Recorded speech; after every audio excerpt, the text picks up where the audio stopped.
Us. Welcome back to the Influencers Journey Show. The topic today is the basic mistakes every leader needs to avoid when setting goals for 2023. I am Suzanne Hart, and you know our girl, Hodge. Yeah. Okay, so this is an interesting conversation, and I want to just say that before we jump in and Tria starts asking some great questions, we had this conversation during our mastermind.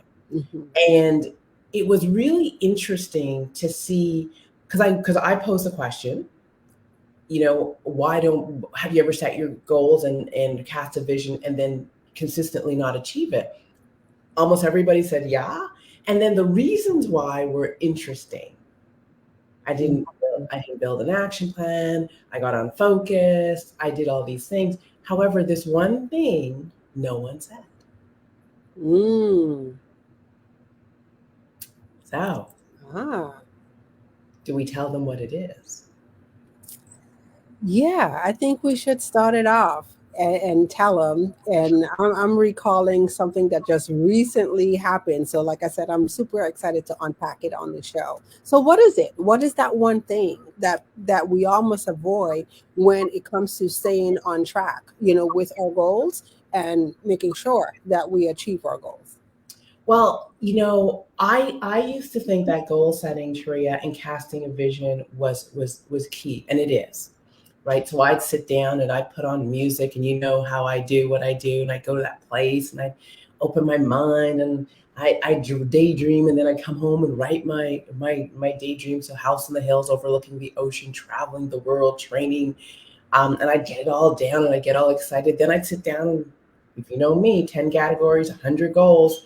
I'd be writing my goals and I'd be ready. Then I'd build my quarterly action plan. So if you're tracking, these are the things that most of us do. Mhm. This was the thing I forgot to do until, I figured it out. I didn't decide. Mm. I didn't decide I was going to succeed. I didn't decide I was going to win. I didn't decide that this is what I'm going to do. And so decide really means to cut off every other option. So I picture it, Tria, as and you saw the slide when we were talking about it. All these doors, and the decision door is a red door, and I walk through the red door and I close off all other doors, all other options, all other things that people bring to me, all other distractions, and I'm laser focused on the decision I made, the thing I'm going to focus on for the quarter. However, when I was spinning plates, juggling balls, um, being all things to all people, what would happen, if you can picture it, is I'd go down the red door, then I'd run out the red door, and I go, ooh, I gotta go put out fire in the yellow door. So I go down the yellow door, then I come back and go, oh, there's a great idea behind the green door. So I'd run down the corridor of the green door, and I was busy, but I was starting all these little fires everywhere versus starting the big bonfire call, focusing on my goals. And so the first thing is decision. Oh, so Suzanne, I'm going to tell you why this is so good. True story. So, having a conversation with my fiance, we made a decision on something. And in having a conversation, challenge, of course, pops up. Mm-hmm. Okay? And I had to catch myself on this because we decided on something.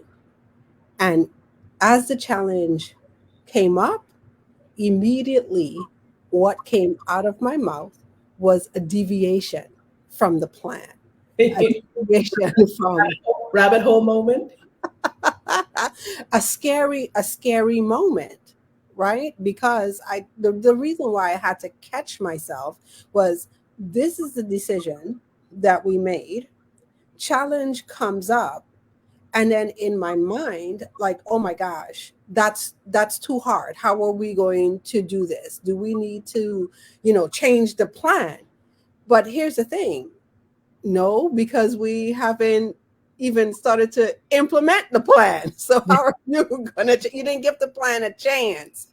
Okay. And Yeah. so it brought to mind how quickly we waver. So when you're talking about making a decision and cutting off all options, right, is to say, like, this is the thing that I've decided to do. This is what I'm going to do. And so all other options become null and void. And I'm going to stay focused, and I'm going to stay on track, and I'm going to work this.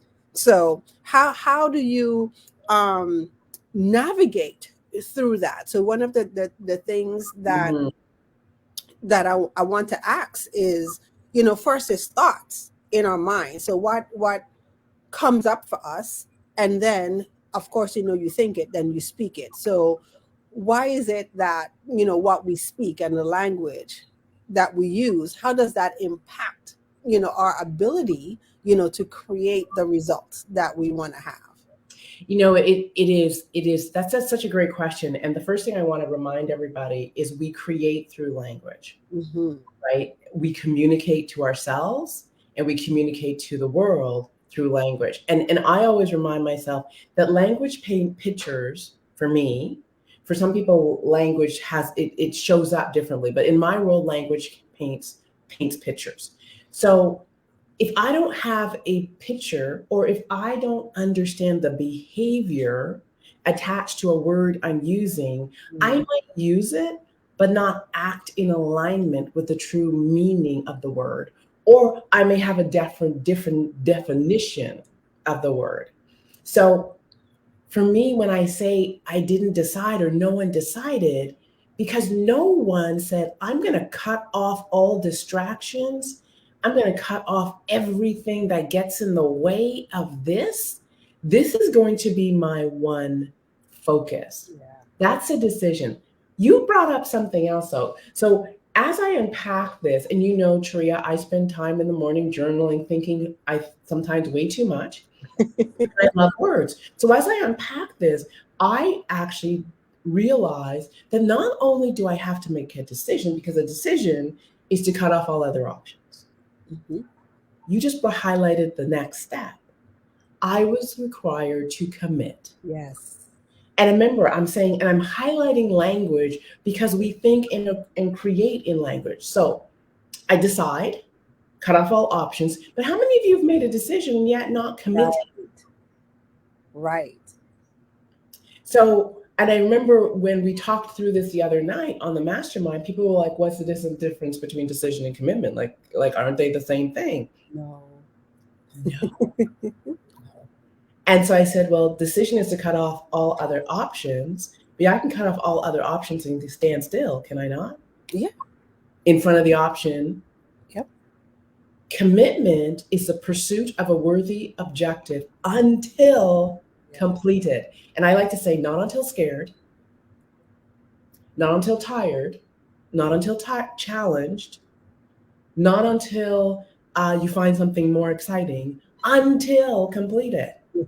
So imagine if you related to your goals in 2023 as one, I'm going to decide this is the thing. Yeah.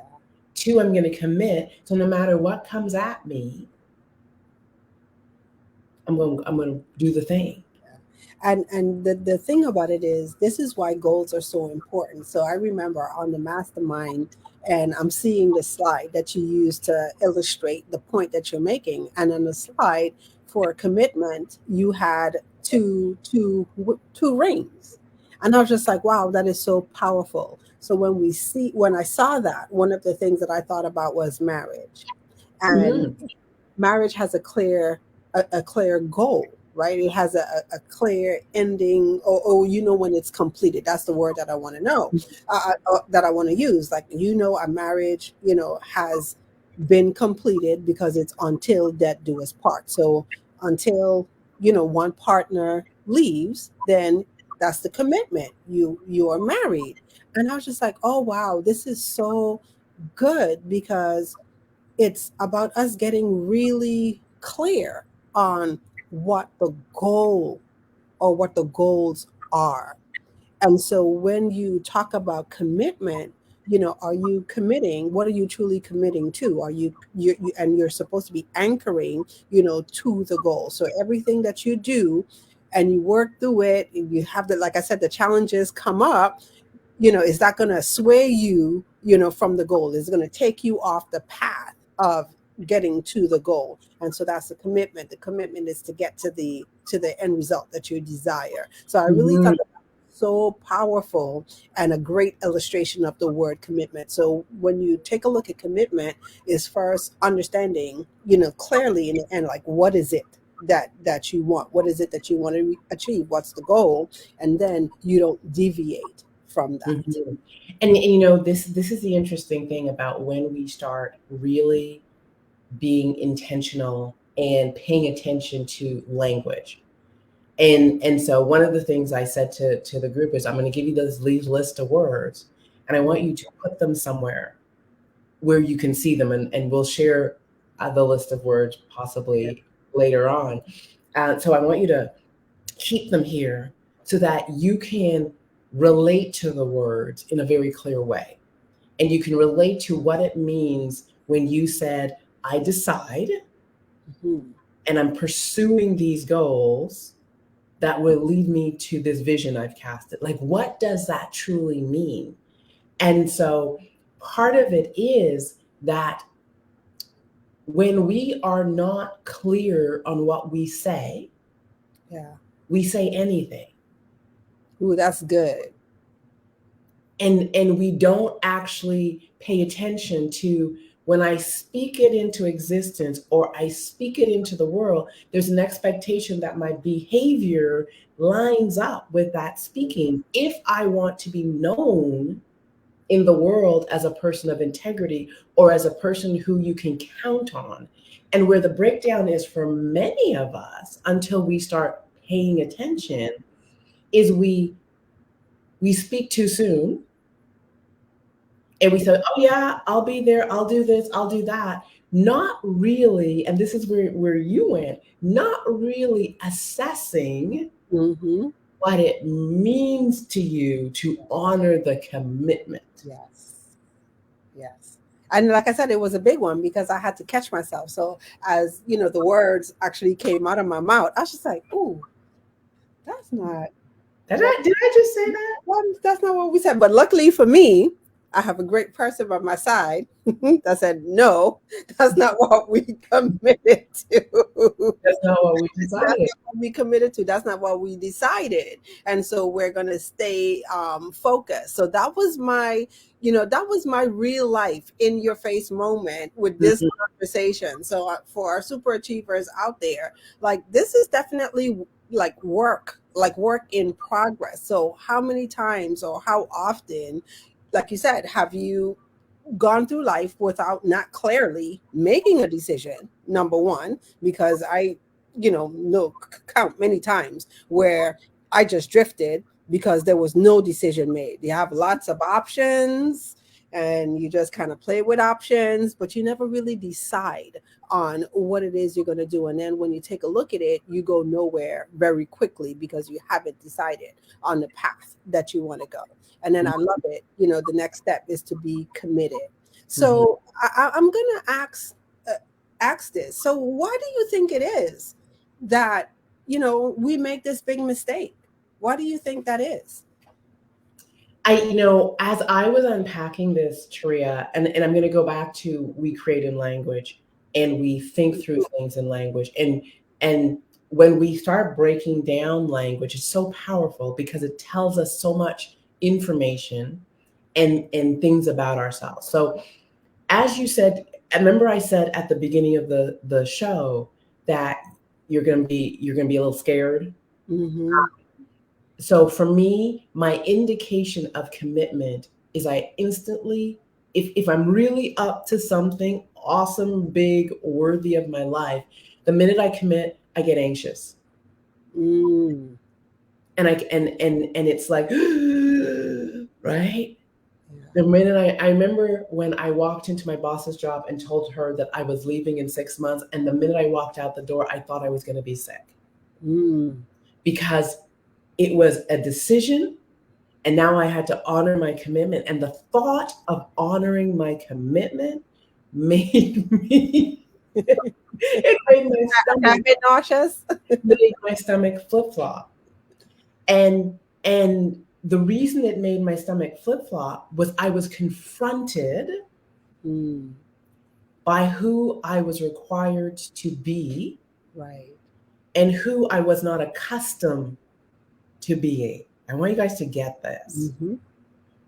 So, why we make the mistake and we set goals and we don't pursue and we don't decide is because at some point after we write them down and we do the thing, I think we unconsciously get confronted by who we're not. Yeah. So that is so good. So that was also part of, my recognizing, you know, in that whole conversation. It's wow, I reverted back to what I know, Mm-hmm. the being of who I am right now, versus thinking about, wow, what's really required of me to go forth. And so in that moment I was really confronted, Mm-hmm. like you said, of like, oh wow, these are the things that I've always said, I've always told myself around this particular area, and I've operated this way, before in the past up until this present moment. So now in this moment, I'm required to do something different. I'm required to unlearn, what I've learned before in order to stretch and grow into the other place. And it opened up such a beautiful conversation, because I was like, at that point, I was just like, oh, wow, this is Mm-hmm. where I'm required to grow. And then, like you said, it's scary. Yeah, it is scary, because now I started to go into this place of thinking, oh my gosh, what? Ooh, this is such a good conversation. I went into this place of, oh my gosh, what does that picture look like? How am I going to do this? Like a million questions came up for me in my mind. Mm-hmm. Okay. And then I think the next thing, and I know you're going to talk about this because we talked about it in the mastermind. So I just love it when our mastermind conversations like just play out in real life. I had to get settled, right? And one of the things that I realized, oh, I started to ask myself is, why is this so scary? Number one. And then what is required, for me to handle the feelings that I have inside, to get past that and work Mm-hmm. through it. So speak a little bit more on that. Well, it's funny because I was on the phone with Cindy and I see Cindy on. So, good morning, Cindy.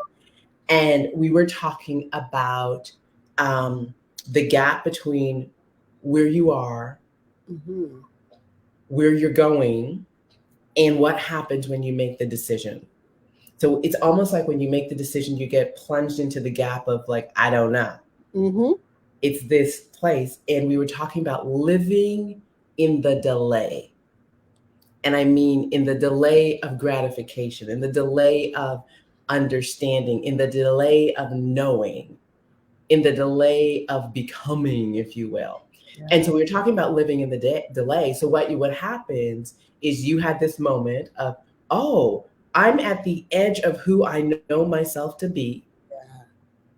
and I have to jump into the unknown self, the delay, and allow the becoming to occur. Hmm. And so for many of us, I'm like, no, let me go swim in the warm water that I know, because that cold water of the delay, I don't know if I'm going to survive. I don't know Hmm. how ugly it's going to be. I don't know how good or bad I'm going to look. I don't know. I don't know. I don't know. And that's the key. So, one of the things that we talked about was, how do you hold the delay? So, Mm. remember, I said, in my mind, power happens through language. We Yeah. create through language. So, one of the things that Cindy and I were talking, and thank you for just a great, juicy conversation, Cindy. I asked, how are you holding the delay? And of course, most of us hold the delay as frustration, Yes. as impatience, as I don't want to be here. Why is it not happening fast enough? Blah, blah, blah, blah, blah. And I said, well, what if you shifted how you relate to this thing called delayed gratification? And we, Mm. it's like, oh, okay. And so what was beautiful, we had started having the conversation about, if you look at the delay as a gift because it gives you the opportunity to become, Yeah. it occurs differently. So for me, I always say, okay, Suzanne, I've jumped into this place where I've met the edge of myself in this area. I don't know what I'm required to do. I don't know the how, I don't know the who, I don't know all these things. If I step into the delay and I give myself the opportunity to learn, grow, fail, pick up new information, all these things, I am going to activate the becoming of Suzanne on a higher level. Mm. And as I activate the becoming, the delay becomes a gift. Yeah. Because I have you ever gotten something that you were not ready for Oh yeah. Oh and yeah. then floundered or lost it because you did not go through the process of Yeah. growth required to hold it? Yeah. So for me, I'm always like, okay, I'm in this gap called delayed gratification. I'm mining the gap and I'm looking for the skills, the knowledge, the experiences that allow me to become the person who can actually receive Yeah. the thing, achieve the goal, hold it with power, hold it with confidence. And the whole time I'm in that delay, I tell people, Suzanne's scared. Oh yeah. I am I am scared and I am excited. And so the acceptance for me is that I am going to manage my fear and I'm going to live for the excitement of becoming. Yeah. Yeah. And so I'm going to give you language that you were required to then navigate Yeah. as you live in the gap. One is you're going to be required to be persistent. Yeah. Now, I don't know about you, but persistence is like, because that means I got to be patient and I got to keep moving. I got to persist. I got to challenge one. I'm going to get past it. Challenge two. I'm going to figure it out. Challenge three. I'm going to find out who can help me. Challenge, challenge, challenge. In that challenge, every time I get an answer, I become, I transform. Yeah. It's all how we hold it. Some people just naturally hold that gap as exciting, going after, becoming, gonna find an answer. Ooh, this is fun. And some of us shrink because it's all how we hold it. Yeah. Yeah. And I think that's the learning part and the growth is being able to hold that. And I know another thing that came up for me in the conversation, I started to look at, oh wow, this is a beautiful example of what faith is. So can Mhm. you continue, you know, to stay the course, take the action, even though you don't know you're in the delay, so you don't know all of the bits, the pieces, the intricacies. And I think that that's the thing that trips a lot of us up. I know it trips me off, trips me up. We want to know like all the details, like lay it out, I want to see it. And it God is like, no, where would the fun be in that? You There would be no purpose for me. So Well, there not only will it not be fun, but there's no becoming. mhm, So, right. one of the things when we talk about vision, and I say, if you cast a vision and it's not far enough outside of who you know yourself to be, it is actually a goal. Mm, I To, like that. right? It's not a vision. How I know I cast a vision is it's beyond me and it requires more than me and it usually requires more people than me. Yes. So the piece about visioning is it activates transformation because I can't be the same person and get there. And therefore my goals become bigger than they usually are. And that's what scares us.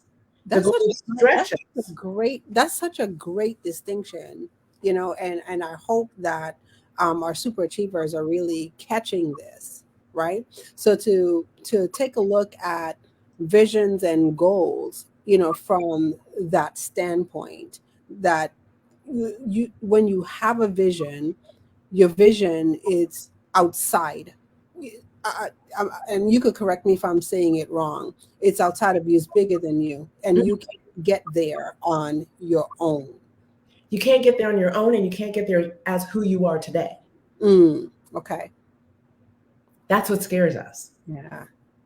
right? I can't get there as who I know myself to be today. And the reason we often abandon, as you said, Hmm. is because we haven't, we can't see ourselves as the person yet.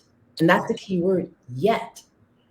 I can't see myself as that person who can do that thing. Therefore, let me just not start, Mm. Okay. because it might be hard to become that person. It might demand more of me. It might demand things of me I haven't been able to hold myself to before. And Hmm. so the safe thing is to say, let me just write my goals, cast my vision, talk about it, but do nothing about it, because I Mm. haven't really decided that I'm going to commit to what it takes to get there. And listen to what we just said. You got to decide, you got to commit, you got to live in the delay, you got to have faith, you got to persist, you got to fail, you got to pick something up. You got to ask great questions, you got to find the right person. Yeah. A lot in there. Yeah. Wow. And we're just thinking, yeah, I'm writing my goals. Yeah, I absolutely love it because, like you said, is the commitment of growing into the person who you need to become in order to achieve those things, and that's the growth. So I Mhm. absolutely love it. And so before we I see all the comments and everything from our super achievers, but before we address the comments, I want to just go ahead and ask. So how do we turn all of this around? How do we use language effectively in this process? Mm. Well, as I answer that, I want to go back to something you said, because you said it requires faith. To live in the delay requires faith. And this is really a great example of how we use language to really hold ourselves accountable. So I have always seen myself as a woman of faith, believing I have faith. I'm gonna admit that until I became an entrepreneur and was out on my own, creating for myself, I realized I didn't have faith. I was a woman of rituals. Mm, Like this. I was a woman of rituals. Do the thing, say the thing, do the thing. And yes, I was doing them, and I kind of believed them, but there was nothing that demanded that I believe in nothing, in something that's not there yet. yeah. And so when I became an entrepreneur, I got confronted with what faith really meant. And this is where language is so powerful, because I was using a word, but there was nothing in my existence that required that I actually be the word. Yeah. And so it was when I was in facing failure and facing, I don't know how to do this. I don't know how to get there. I don't know if I'm going to have, I don't have an answer. It was when I said, I'm going to keep moving. In the face of not knowing was the first time I leaned in to faith. True. Mhm.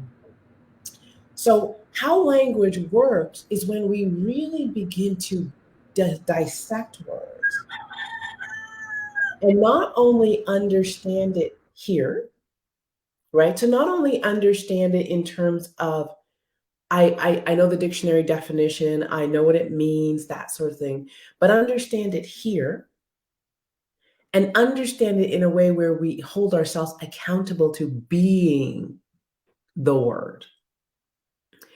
And so now I'm like, okay, Suzanne, this is a faith moment. You are going to be faith filled in this moment. You will not have you don't have an answer, and an answer doesn't come from you in this moment. You have to step out and be faith filled. Now I'm holding myself accountable to the word. Right. Word. Word is the word, right? And so in that sense, so even when we talk about decide, when I'm tempted, and squirrel brain, Suzanne, is tempted all the time. The reason I have this thing called the parking lot is the parking lot is the places where I park all the great ideas that people send to me, because I have to remind myself, no, I'm focused on this one thing. It's only the red door for the next 90 days. It's only the red door until this door gets unlocked. I run the corridor and I hit the target. Nothing else gets in the way.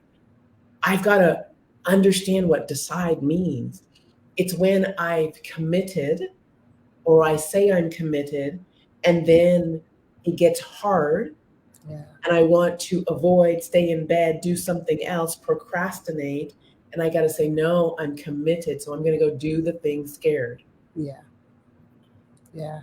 Language, when we understand it, gives our brain hooks of accountability when we are using it with power. How that answered.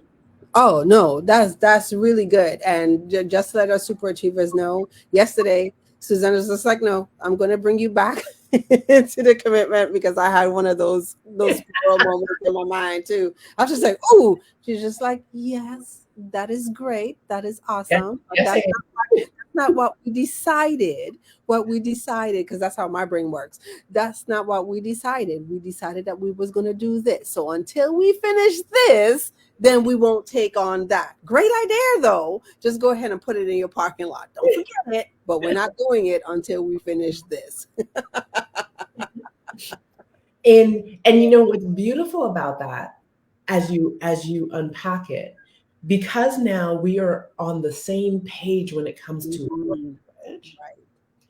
When I say that to you, there's no energy about it. Hmm. There's no rejection, there's no anything, because we're talking the same thing. Yeah. We're working with the same behavioral definitions. So you're like, oh, yeah, we did decide. Oh, I had that moment. Yes, we need to commit. We're on the same page, right? And at the same time, we're like, that's a brilliant idea. Let's park it and pick it up as soon as we Right. accomplish and fulfill on this commitment. Yes. That's power. Yeah. And I think the other thing I really want to highlight to people, everyone listening, is that's movement as well. Because remember, the question we asked is, why do some people achieve their goals and live out their vision and others don't? Is because when we hold ourselves accountable to the words we said when we wrote that vision and set those goals, when we hold ourselves accountable in language, we move. Yeah. When we don't, we're busy. Yeah. So we produce rather than just be busy. Yeah. It's a big difference. I love it. I love it.